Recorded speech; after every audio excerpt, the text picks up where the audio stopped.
Hi students, welcome again. Third video इन दी capacitor series. दो में हमने काफ़ी कंसेप्ट डिस्कस कर लिए हैं, जिनके थोड़े बहुत मिस हैं। दोबारा वीडियोस देखें। कैपेसिटर बहुत ही इम्पॉर्टेंट टॉपिक है और इसमें अभी कैपेसिटर को आप जितना मर्जी चाहो पढ़ सकते हो, राइट। इसमें बड़े सारे क्वेश्चंस आएंगे, बड़े सारे कंसेप्ट आएंगे। तो पहले हम एक थ्योरी फॉर्म कर रहे हैं और उसके बाद न्यूमेरिकल्स की तरफ चलेंगे, राइट। तो चलिए अभी हम स्टार्ट कर रहे हैं with the topic of common potential, right. देखिए आपके सामने डायग्राम मैंने बनाए हैं। मैंने दो कंडक्टर्स लिए हैं, राइट। उन कंडक्टर का मान लिया कि वो कंडक्टर चार्ज हैं, राइट। एक पे चार्ज Q1 मान लो, एक पे चार्ज Q2 मान लो, राइट। अगर वो चार्ज हैं तो उनका कुछ ना कुछ पोटेंशियल होएगा। एक पे पोटेंशियल V1 है, दूसरे पे पोटेंशियल V2 है।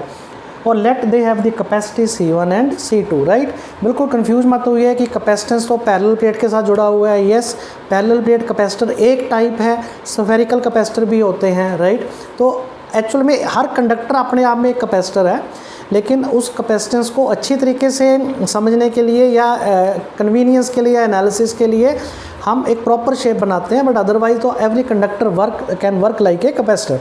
तो ये मैंने दो कंडक्टर मान लिए। मैं आपसे पूछ रहा हूँ कि अगर मैं इन दोनों को ये स्विच लगाया है मैंने, बीच में एक वायर है, अगर मैं ये स्विच क्लोज कर दूंगा, जोड़ दूंगा, तो क्या चार्ज फ्लो होएगा कि नहीं होएगा। सोचिए आप क्या आंसर इज येस। चार्ज मे और may not flow, it will depend upon the potential difference. Potential difference की वजह से चार्ज फ्लो करेगा, हायर से लो करेगा, और कब तक करता रहेगा, जब तक कि पोटेंशियल बराबर नहीं आ जाता। तो मान लेते हैं कि ये पोटेंशियल अलग अलग थे, इसलिए हमने V1 V2 लिया है। हमने वायर को जोड़ा तो चार्ज फ्लो किया, राइट। तो मान लो जब सब कुछ हो गया मतलब फाइनल पोटेंशियल कॉमन आ गया, तो इसका कुछ चार्ज बढ़ गया या कम हो गया हमें नहीं पता, बट चेंज हो गया। Let it be Q1 dash, और उसका भी चार्ज चेंज हो गया, let it be Q2 dash, right. इस सारे प्रोसेस में, राइट, क्या क्या हुआ, क्या एनर्जी लेटस से लॉस होएगा एनर्जी का। यस, कैसे सोच सकते हैं, ये जो वायर है ये गर्म होएगी तो कुछ ना कुछ तो एनर्जी का लॉस होएगा ही होएगा, राइट। क्या नहीं चेंज होएगा इस पूरे प्रोसेस में, राइट। वीडियो पॉज करके आप सोचिए। जैसे शेप नहीं चेंज हो रही है कंडक्टर्स की, ठीक है, पोटेंशियल चेंज हो गया, क्या नहीं चेंज हो रहा, that is total charge of the system, right, according to law of conservation of charge. इसका चार्ज कम ज़्यादा हो सकता है, इसका कम ज़्यादा हो सकता है, लेकिन सिस्टम का चार्ज उतना ही रहेगा जितना पहले था। सो पहले कितना था, Q1 प्लस Q2, बाद में Q1 dash plus Q2 dash. इन दोनों का सम क्या आना चाहिए, बराबर। तो हमने यहाँ से शुरू किया, Q1 को लिखा C1 V1, उसको लिखा C2 V2। ये C1 मान लो उसका पोटेंशियल दोनों का एक है, उसको हमने V मान लिया, तो ये कॉमन पोटेंशियल का फॉर्मूला आ गया। वेरी इंपॉर्टेंट फॉर्मूला है, आपको काफ़ी जगह यूज़ आएगा, right. So this is the formula of common potential, right, and you understood the concept. अब हम इसी के साथ ही ये डिस्कस करेंगे कि इसी केस में एनर्जी लॉस कितना होएगा, राइट। तो we will find out the energy loss in the capacitor when two charge conductors are connected with the help of a wire. So students, उसी सीरीज में आगे चल रहा है ये कि अगर हमने दो पिछले वाले जो चार्ज कैपेसिटर्स थे या कंडक्टर्स थे, उनको जब हमने कनेक्ट किया तो चार्ज शेयर हुआ, चार्ज एक से दूसरे को ट्रांसफ़र हुआ depending on the potential difference. तो उसमें एनर्जी का कितना लॉस हुआ वो हमने प्रूव करना है, बताना है कि yes there is a loss of energy, और फॉर्मूला भी निकालना है। तो ये सारी सिचुएशन आप समझ चुके हैं, राइट। जोड़ने के बाद इसका पोटेंशियल कॉमन हो जाएगा और ये कॉमन पोटेंशियल का फॉर्मूला हमने निकाल लिया, right.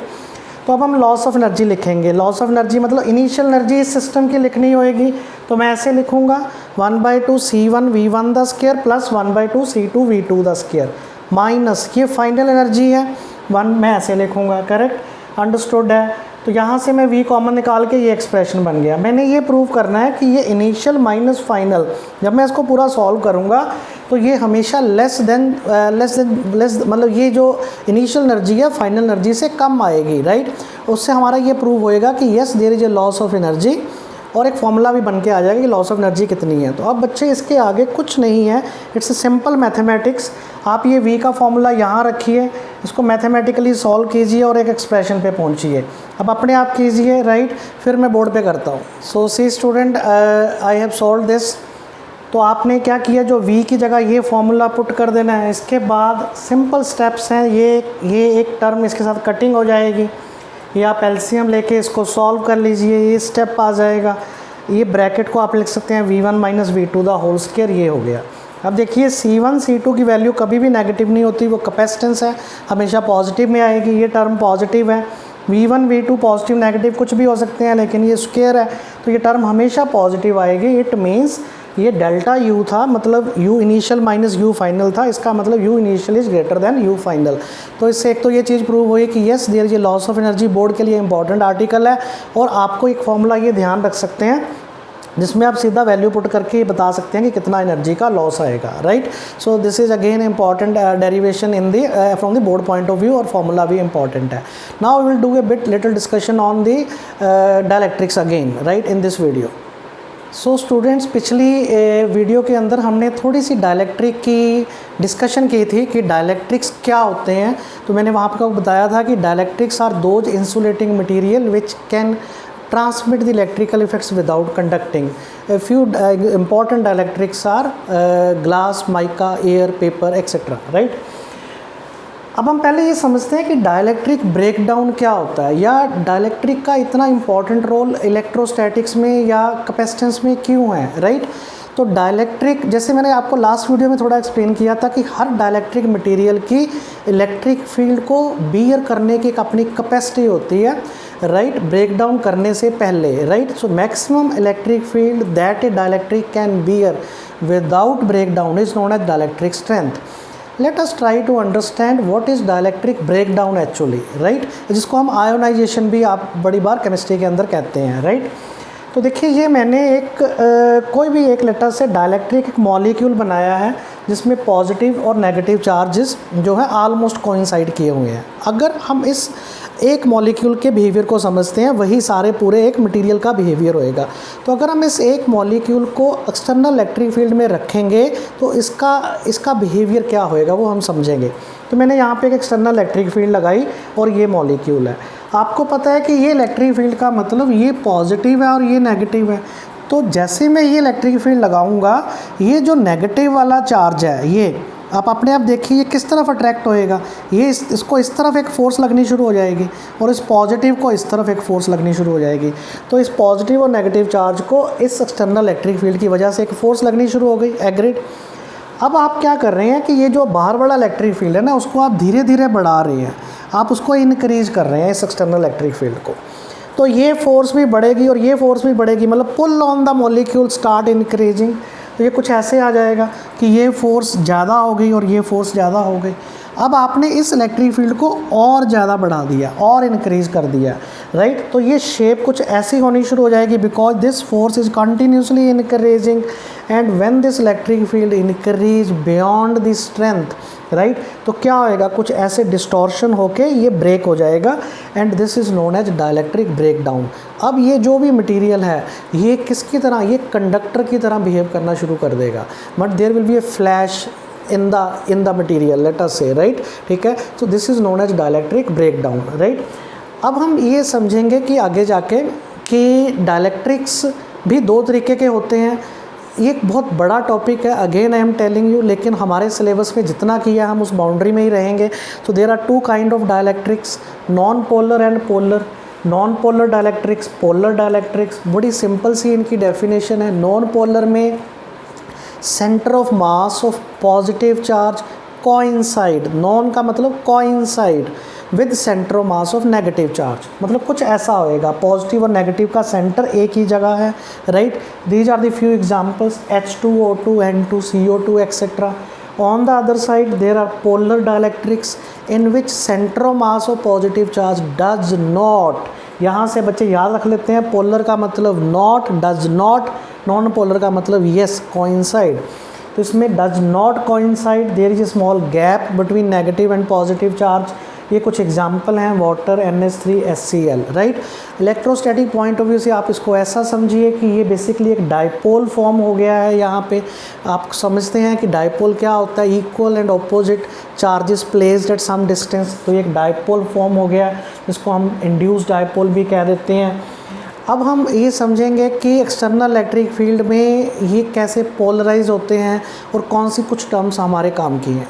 So student, this is one very important section of dielectrics। यूँ कहिए कि डायलैक्ट्रिक की थोड़ी सी ये डिस्कशन है, अगर हम इसको नहीं करेंगे तो ये इनकम्प्लीट रहेगी। ये बोर्ड के लिए भी इम्पॉर्टेंट है और ये एक फॉर्मूला यहाँ से निकल के आ रहा है, कुछ डिफरेंट टर्म्स निकल के आ रही हैं जिनको थोड़ा सा समझना ज़रूरी है। सो फार हमारी एक अंडरस्टैंडिंग बन गई है कि सब बच्चों को ये पता चल गया है कि डायलैक्ट्रिक्स क्या हैं, राइट, उनका बिहेवियर क्या होता है। मैंने आपको डायलैक्ट्रिक ब्रेकडाउन एक्सप्लेन किया है। फिर दो टाइप्स के डायलैक्ट्रिक होते हैं, non polar, polar, right. Now we are going to understand कि अगर हम एक नॉन पोलर डायलैक्ट्रिक को एक्सटर्नल इलेक्ट्रिक फील्ड में रखेंगे तो क्या होएगा। यहाँ कुछ टर्म्स आ रही हैं, उनको आपको याद करना है या समझना है। तो वो टर्म्स हैं डायलैक्ट्रिक पोलराइजेशन। पहले देखिए, ये हम पहले समझ चुके हैं। नॉन पोलर मतलब जिसमें सेंटर ऑफ मास और पॉजिटिव और नेगेटिव कोइंसाइड कर रहा होगा, कुछ ऐसा नॉन पोलर मॉलिक्यूल है। जब मैं इसको एक्सटर्नल इलेक्ट्रिक फील्ड में रखूँगा, मैंने आपको समझाया नेगेटिव और पॉजिटिव डिस्प्लेस हो जाएंगे। तो अगर हम किसी एक डायलैक्ट्रिक स्लैब को स्टडी करें, तो मान लो ये मैंने क्या बनाया, मैंने एक ये डायलैक्ट्रिक स्लैब बनाई है, करेक्ट, और इसको एक एक्सटर्नल इलेक्ट्रिक फील्ड के अंदर रख दिया।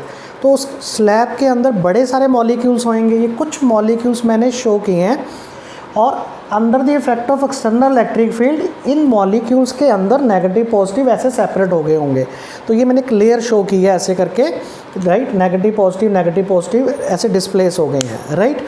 तो इस प्रोसेस को, इस फिनोमिना को, द डिस्प्लेसमेंट ऑफ पॉजिटिव और negative charge when a non-polar dielectric is placed under the external electric field is known as polarization।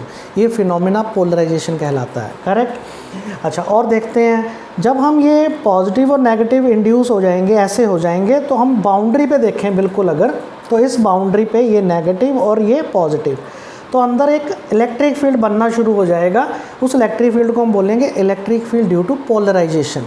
अब बाहर इलेक्ट्रिक फील्ड है E नॉट और अंदर बनना शुरू हो गया EP, तो नेट अंदर कितना होएगा, that is E naught minus EP, correct. मैंने आपको पिछले उसमें समझाया था कि अंदर जो नेट इलेक्ट्रिक फील्ड है वो E नॉट बाई K रहेगा। तो यस, ये जो E है ना, ये जो E है, ये मैं यहाँ पे जाके यूज़ करूँगा बाद में, कि हमें ये पता है कि जो E अंदर डायलैक्ट्रिक नेट होएगा अंदर, वो E नॉट बाय K होएगा, करेक्ट। बच्चों यहाँ कंफ्यूज नहीं होना कि ये जो मैंने EP लिखा है ये नेट नहीं है। This is the electric field due to polarization. ये नेट है, E नेट, ये नेट है, E नॉट माइनस EP। इसको मैं ऐसे भी लिख सकता हूँ, वैसे भी लिख सकता हूँ, E नॉट बाई K। अच्छा, अब ये थोड़ा समझते हैं कि जो अंदर electric field due to polarization बनेगा वो किसके बराबर बनेगा। Electric field is sigma by epsilon. यहाँ एप्साइलन नॉट नहीं लिखा है, एप्साइलन लिखा है क्योंकि अंदर मटेरियल है कोई। सिग्मा आई का मतलब सिग्मा इंड्यूस, राइट। इसको हमने रखा है P बाय एप्साइलन के बराबर। यहाँ कुछ ऐसी टर्म्स आ रही हैं जिनकी बहुत डिटेल डिस्कशन है, लेकिन वो हमारे सिलेबस का पार्ट नहीं है, तो हम कुछ चीज़ें एज इट इज़ समझ के याद कर लेंगे। P by epsilon not, P by epsilon, P को बोलना है डाइपोल मोमेंट डेंसिटी। अगर आप इसके यूनिट लिखेंगे और इसके यूनिट सेम आएंगे, आप चेक करेंगे डाइपोल मोमेंट पर यूनिट वॉल्यूम करके, coulomb metre by metre cube, तो वो कूलम बाय मीटर स्क्वायर ही बन जाएगा। यही यूनिट बन जाएंगे, डाइपोल मोमेंट डेंसिटी। तो मैंने क्या किया, इस P बाय एप्साइलन को यहाँ रख दिया, तो E net equal to E naught minus P by epsilon बन गया। अब ये जो अंदर डाइपोल मोमेंट डेंसिटी है, इसका एक फॉर्मूला है बच्चों, आपने वो एज इट इज याद कर लेना है। Dipole moment density in factor पे डिपेंड करती है, राइट। वो डिपेंड करती है कितना नेट इलेक्ट्रिक फील्ड है अंदर, E नेट है। ये एक नई टर्म आ रही है जिसको बोलते हैं इलेक्ट्रिकल ससेप्टेबिलिटी। ये आप ऐसे समझिए कि it is a constant which tell us how easily a dielectric can be polarise, right. ये उस चीज़ का कांस्टेंट होता है, ये किसी डायलैक्ट्रिक को कितनी आसानी से पोलराइज किया जा सकता है या नहीं किया जा सकता। तो ये P का एक फॉर्मूला आपको यहाँ याद रखना पड़ेगा। ये मैंने यहाँ रखा, एप्साइलन से एप्साइलन की कटिंग हो गई है, तो ये बचा मेरे पास E नॉट माइनस E। इसको काई बोलते हैं बच्चे, जब आपने इसको बोलना है तो इसका सिंबल का नाम है काई, E naught minus E into काई, राइट। यहाँ से मैं इसको इधर ले गया तो E 1 plus chi equal to E naught, right. This is E naught by E अब देखिए यहाँ पे मुझे ई नॉट बाई ई करूँगा तो ये के बराबर आएगा, तो ई नॉट बाई ई के बराबर है, तो के इज इक्वल टू 1 प्लस का ई। वेरी वेरी इंपॉर्टेंट है, राइट। तो ये पिछली और इस वीडियो को आप जोड़ के देखेंगे तो आप dielectrics, right, dielectric breakdown, polar non polar dielectrics, dielectric polarisation, ये डेरिवेशन अपने आप में एक इम्पॉर्टेंट है, राइट। तो और कुछ टर्म्स उसके साथ और जुड़ी हुई हैं। तो इससे ये डिस्कशन ख़त्म हो गई है। अब बाकी के जो टॉपिक है हम नेक्स्ट वीडियो में कवर करेंगे। Thank you very much.